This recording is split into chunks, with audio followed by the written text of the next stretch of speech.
Every breath you take, every move you make, every smile you make, every time I think I'll be watching you.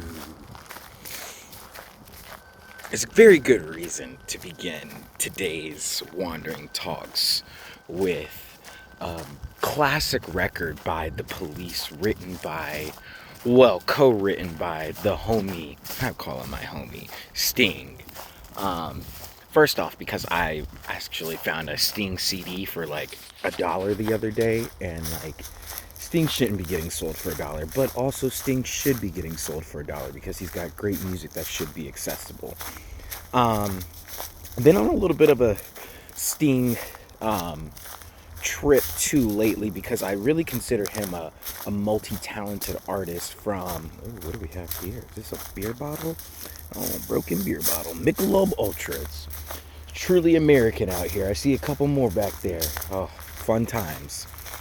Um, so Sting, really great musician, instrumentalist, as well as his lyricism is really unique because he has a way of talking about things. Like that song "Every Breath You Take" um, can be interpreted as just a good old-fashioned love song if you want it to be, but you kind of come to realize like the song was written about. At that time, we didn't have full language of it, but like the ability of the government and systems and institutions to surveil and watch us as a form of control. And I think that's what I'd like to uh, talk about today. I recently watched this video. Shout out to Scary Mysteries on YouTube in Everytown. It's a great kind of just place to hear, you know, a little bit of fringe news and stuff like that. But they just recently did a video called like "Why Are We Living in a Dystopia?" And one of the big things that they talked about, and I want to say the woman's name is like Shoshana Zuber or something along those lines, but she has coined this term called surveillance capitalism. And although I just recently heard the term, it's an ideology and uh, thing that I have been like very interested in for a long time, for multiple reasons. I think that being a child of the internet and the guinea pig generation of like social media and things like that, like I remember the first major poem that kind of put me out into the world of poetry was called Deus Ex Machina, which is an old theatrical term that means out of the machine comes God, essentially. And like a Deus Ex Machina is what comes to save the day when all hope is lost for like people and stuff like that. Um, but I wrote this piece, and it was all about how technology has some of these great things, but then like what is within, like how it also is becoming slowly like the death of humanity as we know it. And hold on, I gotta see, there's a zoning public meeting, and I'm gonna go to that meeting. So February 24th, I need to go ahead and mark that. So anyways, it's all over the place right now, much like how my life is. But what I'm saying is this poem has always been interesting to me, this phenomenon of what's within the terms and conditions that we accept. We hear it time and time again. If you can't identify what the product is, that you are the product. As human beings who are attached to the digital networks, our data, our information, our lives are the products that these corporations use. They take advantage of our searches, our questions, our answers, the things we post, the photos, everything that we put online is something that these corporations can use to further fund businesses, even this, which is kind of contradictory, but sometimes it's like we live in this strange world where like you can get off the internet, but also like that makes you completely disconnected from what's going on. So in some ways you do have to accept the terms and conditions and opt in, which kind of sucks, but you could also totally go live off the grid. I kind of want to try both to see which one is the most effective, you know? But in recent years, it has felt like the eye of Sauron is so much more pervasive. The surveillance that we are falling under is growing every single day. And surveillance is one of the main forms of control by a large institution or a system, in this case, a government. Like surveillance and identification specifically. Like, isn't it baffling that we as human beings have to carry around documentation to prove who we are? Like, we live in an era where we have to constantly have some sort of physical item or object that will say, I am who I say I am, or I am who I am. And we need that identification to have access to so many things. Without an ID, what can you have? This is also spurned from the fact that, like, I recently lost my wallet, which is nothing new, forever losing things. But I had to go get my real ID this time around. And it was kind of like a shot to my heart, because I was like, what is a real ID? Like, what does that even mean? And how is this going to be used in surveillance and control of citizenship, as we're already witnessing it? Oh, look at that. Is that a hawk? I don't know. That's a big old bird. So it blows my mind that we have to have identification. And now there's so many things that are occurring in our lives that are these government systems are wanting to continue to watch what we're up to. Why do they need to watch our every moves? And why is it that, like, they come with, like, it's sold and packaged to us in a way that is not, it's nefarious. That's really the word to use. It's nefarious because, like, it will be slipped in like, oh, we've updated our privacy settings. And people are like, well, I want to use the thing, so like I guess I have to accept the privacy settings. And they'll tout it as like, oh, this is a great thing for us and this, that, and the third. And it really, it's spun as one thing, but then it is used as another. And if you've ever listened to anything on this channel, you know I've talked constantly about narrative and how various devices of narrative can be used to undercut and implement actions and policies that are truly not good. The most recent one I'm thinking of, and this happened just, I think, like either last week or this week, is that Discord, you know, the app that allows like social digital connections of communities all across the board, has now instituted you need a face, an image of your face, or to upload your identification in order to continue using the app. Already red flag. You got to give your personal information to a third-party system that they say that, oh, they're saying it and it's being touted as this is going to protect children and teens who are using it. And that's what it's being presented as. But in reality, like, what is really happening when we're giving our legal information to this company? And what are they going to do with it? How is giving my face and identifying myself as an adult going to protect teenagers from doing wild stuff on the internet? If there's one thing I know about teenagers, is that they're always going to find a way around the rules and regulations that exist. So whatever we do isn't really for protecting youth and teenagers on the internet. It's another form of getting more information from us. So why, oh why, is information currency in today's times? Information is currency. The more information a company has, the more power they have. And in order to continue to have more power, they have to continue to gain more currency, which means that they have to keep finding ways of getting more information from us. And then they use the algorithm network to not only just use, like, they're not just storing the information anymore. They're using the information to shift and warp and change behavior.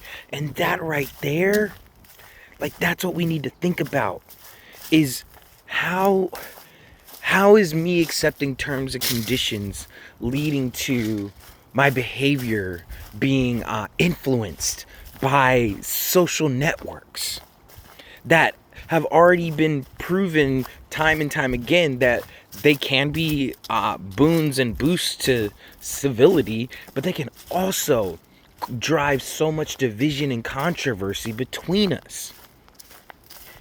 And you know what? That's exactly what it wants. I can't say that there's like a conglomerate of people who, like, they plotted all this out and it's like, yeah, this is what we wanted the whole time. But I think that people, they're opportunists, especially in politics, who have recognized that, like, this digital media system that is designed to connect all of us together can be used to divide us, and through that division they can continue to remain in power or push things that if we were united it would not pass. And that's what's wild about all of this, is that it all starts from us wanting to post pictures of our trip on the internet. It all starts with us wanting to stay in touch with our high school and college friends. It starts with us wanting to share our words on the internet, or our opinions, or get the news. It all starts with, you have got to opt in. And there's never an option for us to negotiate what we are willing and not willing to give. And I think that that's where it's really messed up, y'all.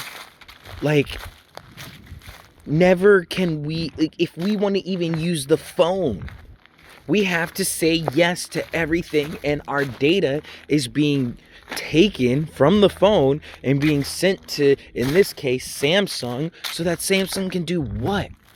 Why do you need to know how I use my phone? Because they want to know so they can predict my behavior. And if that's, isn't that scary? Like, a civilization, like, wanting to predict our behavior so that, you know, they not only know how to sell the right things to us, but they know how to drive certain narratives and ideologies into us based on the data that they've incurred. And they say, oh, well, if you look up this and you do this and you're following this, then that means we can also show you this, and that'll probably be in line with what's already there. They're creating a standardized version of humanity through social media. So through social media is a standardization process. And that's really, I just keep saying it, it's really scary, because it's a form of control. It's a form of saying that conformity is what is slowly, the systems are trying to filter us into that. And that's what systems want. I recently was reading a section for my urban anthropology class, and it was about, I think the author was Meditora, something along those lines. I'm butchering it, I'm sorry. But they did an ethnography about Mumbai, and how Mumbai is a city that is both static and kinetic. And it's much more nuanced, but the way that I'll describe it is that static is like the physical structures that are planned from a top-down view. That's going to be your monuments, your government halls, your museums, anything that you consider like essential for a city. And then the kinetic city is the informal, it's the temporary, it's the things that come from bottom up that people create in these static places. They find ways to live even though this city is designed for structure and order. And there is some hope in that. There is hope in the fact that even though there's all this order trying to be established in this plane that we will call the digital realm, there's a beauty in sensing that, like, even though all that is happening, there are going to be pockets and places and people who will introduce chaos. And chaos can also be very good. Chaos is what allows life to go and grow.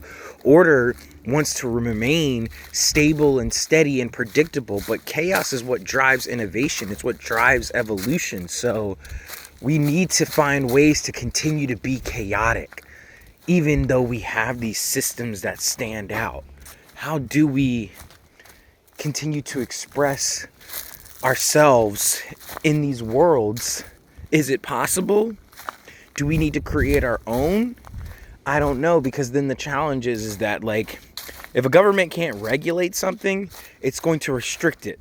So it's like we can try, but it takes work, I think.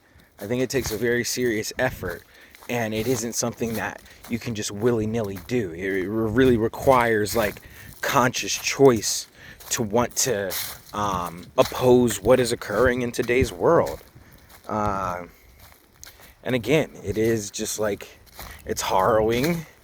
You know, it's funny that we don't read 1984 anymore. And it's like, I don't know, y'all. Like, I read that book and I was like, there seems to be a common thread about, like, when a government has means to surveil its people, it has a means of controlling them.